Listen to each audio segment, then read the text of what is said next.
ایک ہمارے یہاں بہت عجیب سا ایک ٹرینڈ ہے، ایک طریقہ رویہ، وہ کیا ہے پتہ نہیں کہاں سے میں نے زندگی بنائی ہوتی ہے، دنیا بنائی، کبھی صحیح سے کبھی غلط سے، یہ بنانے کے بعد وہ ساری دنیا میں جمع کرتا ہوں اور اس کے بعد اپنی وصیت میں لکھ کے جاتا ہوں، اس سے میرے مرنے کے بعد یہ کروا ہوتا ہے یا پھر نہیں ہوتا ہے۔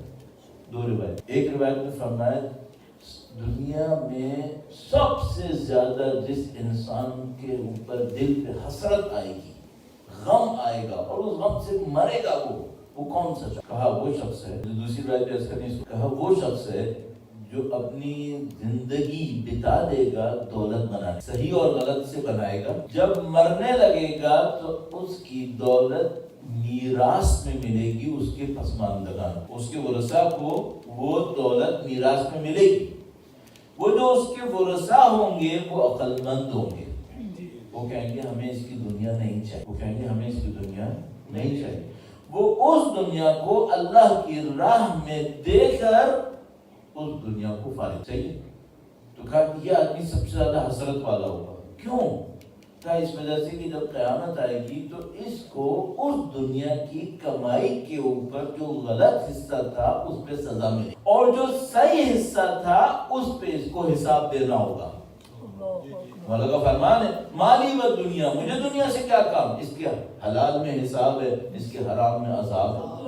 سبحان اللہ۔ تو اب یہ جو آدمی مر گیا تھا پیسہ چھوڑ کے، یہ وہاں پہنچا جو اس نے حرام کمایا تھا اس کو تو گلے سے، جو حلال کمایا تھا اس پہ بھی 10 حساب دینے پڑ گئے۔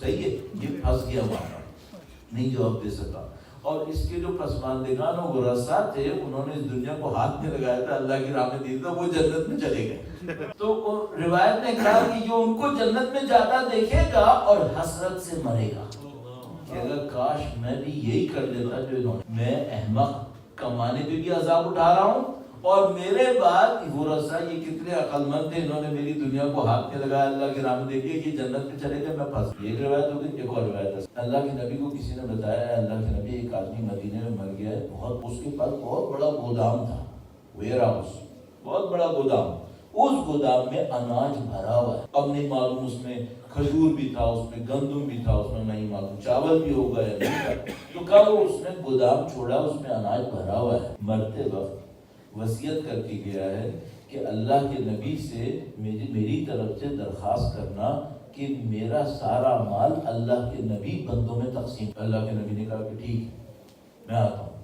اللہ کے نبی تشریف لے گئے، وہاں پہ گئے، اس کے گودام کو کھلوایا، وہاں سے سارا اناج نکلوایا، اور اس اناج کو نکلوا کے کس نے تقسیم کیا؟ خود اللہ کے نبی۔ اس سے بڑھ کر کچھ ہو سکتا ہے؟ جب تقسیم ہو گیا تو اللہ کے نبی نے کہا کہ احتیاطاً اس کے گودام میں جا کے جھاڑو لگاؤ، تاکہ اگر گندم کے دانے بچ گئے ہوں، کوئی کھجور کا دانہ بچ گیا ہو، وہ بھی آ جائے، اس کی امانت ہے، پہنچاؤ۔ تو لوگ گئے، انہوں نے جا کے گودام کو جھاڑو لگائی، جھاڑو جو لگائی تو ایک کھجور کا دانہ نکلا سوکھا ہوا، کھجور کا ایک دانہ نکلا سوکھا ہوا، چھوٹا سا۔ وہ اللہ کے نبی کے پاس آئے، کہے اللہ کے نبی آپ نے حکم دیا تھا جھاڑو لگاؤ، جو نکلے میرے پاس لاؤ، ایک دانہ نکلا، اس کو بھی اللہ کی راہ میں دو۔ دینے لگے تو اللہ کے نبی نے ایک جملہ کہا جو میرے جیسوں کے لیے سر پہ بوجھ ہے۔ وہ کیا کہا کہ یہ اگر اپنی زندگی میں یہ دانہ دے دیتا، اس پورے گودام سے زیادہ ثواب ملتا۔ سبحان اللہ۔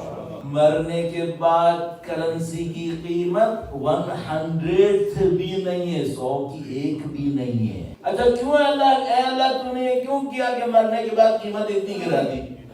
اس نے اللہ کو دیا ہی اس وقت ہے جب اس کے کسی کام نہیں آتا۔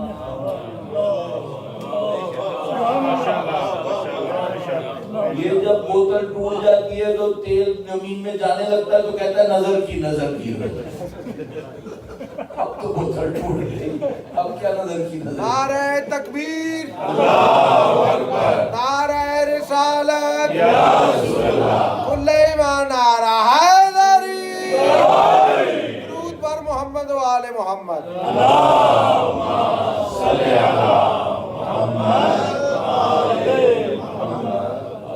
بھائیو، میری جیسی عمر والوں اور مجھ سے بڑی عمر والوں اور مجھ سے کم عمر والوں، موت کسی کو نہیں پہچانتی۔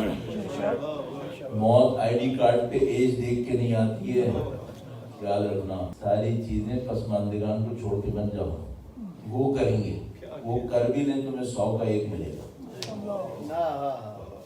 اپنی زندگی میں کر کے جانا، تاکہ پیسے کا پیسہ تو مل جائے تمہیں، ورنہ کچھ نہیں ملنے والا۔ اور یہ بھی میں عرض کرتا رہوں، جتنا وقت گزرتا جائے گا انسان اتنا عجیب ہے، اتنا عجیب ہے۔ جو لوگ بچے ہمیں جوان ہیں، تمہیں اپنی جس نفسانی برائی سے لڑنا ہے جوانی میں، بڑھاپے میں نہیں لڑائی ہوتی۔ جو حریص ہے حریص، جو کنجوس ہے کنجوس رہے گا، جو جھوٹا ہے جھوٹا ہے۔ میں ابھی لڑ، ابھی صحیح کیا صحیح کروں؟ سادہ سا کام، اپنے آپ کو دیکھو اور اپنے آپ سے ایک سوال پوچھو۔ یہ بہت امپورٹنٹ کوشچن، بعضوں کا ڈرتا ہوں کہ جلدی جلدی میں چیزیں ضائع ہونے لگتی، تو ابھی میں لیکن کیا کیا ہے، ٹائم بھی بہت۔ اپنے آپ سے ایک سوال، آج اگر کبھی موقع ملے تو یہ کر، ایک جگہ کہیں تھوڑی سی دیر کے لیے بیٹھ جاؤ اور یہ سوچو، دیکھو میں جیسا بھی ہوں، میں اس قابل ہوں کہ امام مجھے اپنے لشکر میں لے لیں۔ یہ سوال کر لینا، نہیں معلوم کتنا ٹائم، نہ موت کا پتہ ہے نہ ظہور کا، سوال کرنے میں کیا حرج ہے؟